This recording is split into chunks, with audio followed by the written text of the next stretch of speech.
For a long time now, Conservatives and those on the right of centre politically in Ireland have claimed that there is an institutional bias against them and their views at the highest level of society. Be it academia, the state, or even the media or the NGO sector, Conservatives claim that they are unfairly targeted by the establishment. Many have written this off as mere paranoia, but is there some truth to it?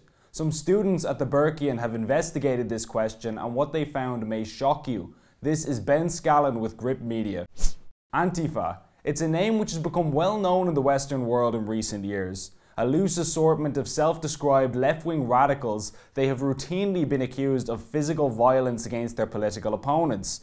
US lawmakers have repeatedly threatened to designate them a domestic terrorist organization, and their methods have resulted in genuine harm to individuals, such as in 2019 when they attacked a conservative journalist named Andy No with quick-drying cement, giving him a brain hemorrhage, to name one example. Although they describe themselves as anti-fascist, their definition of fascism is questionable. For example, they have attacked people who support free speech laws as heirs to Adolf Hitler, who was not exactly famous for his love of free expression. Regardless, Antifa have been active in Ireland for many years, with several instances of violence against those that they deem opponents, such as the recent free speech rallies. Well, last week, the Burkean, a conservative student publication, announced that it had set up a fake Antifa Twitter account in order to investigate links between left-wing extremism and the organs of power in Irish society.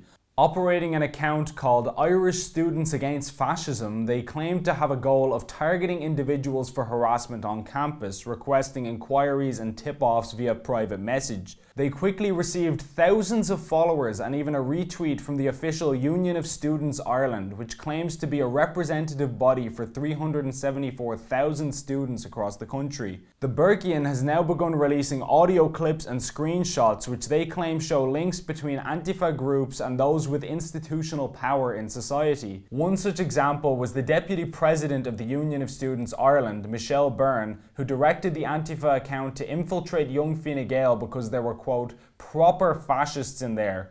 Yeah, look, to be honest, yeah, I'd say you're going to find a lot of links going back to young Fine Gael. It's so horrific, like, it's terrible, like, the amount of racism and everything, like, proper fascists in there. As you know yourself, like, you've seen Killian and all, like, he's bad enough.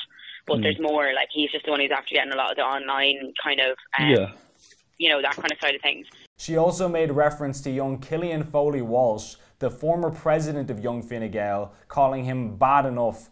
Foley Walsh came to the public's attention after being dragged through the media in August of 2019 for attending a mainstream conservative conference in the US run by Young America's Foundation. Foley Walsh went on to say that he had engaged in self-harm after the controversy as a way of coping with the mental stress of what had happened. For an organisation that claims to represent all Irish students, the Union of Students certainly does not seem to represent Young Fine Gael or Foley Walsh, with their deputy president seeming to single them out as, in her words, proper fascists. Another audio clip revealed by the Burkean relates to Green Party 2020 general election candidate Tate Donnelly.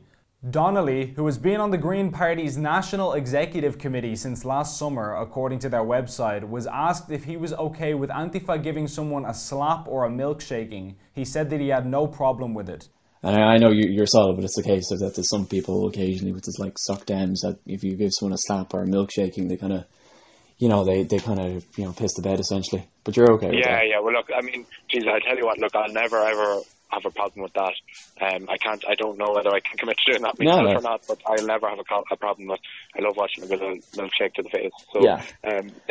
Look, I have no problems with the movement if it does that. Endorsement of violence from a political candidate should be cause for concern. The tactic of milkshaking someone, which legally constitutes assault, has been carried out by Antifa in the past, be it in the UK with figures like Nigel Farage, or even here in Ireland with the National Party's Justin Barrett. Whatever your thoughts are on a person's political views, it should be understood that attacking them physically with slaps or food over political disagreements is a crime. Yet this Green Party candidate seems brazen about his support for such tactics. The Burkean claimed that there is more evidence on the way that reveals a, quote, conspiracy against Irish students at all levels of Irish life. But what do you think? Are Irish Conservatives targeted unfairly on campus? Or is this all overhyped? Be sure to share this video and let us know how you feel in the comments below. Thanks for watching.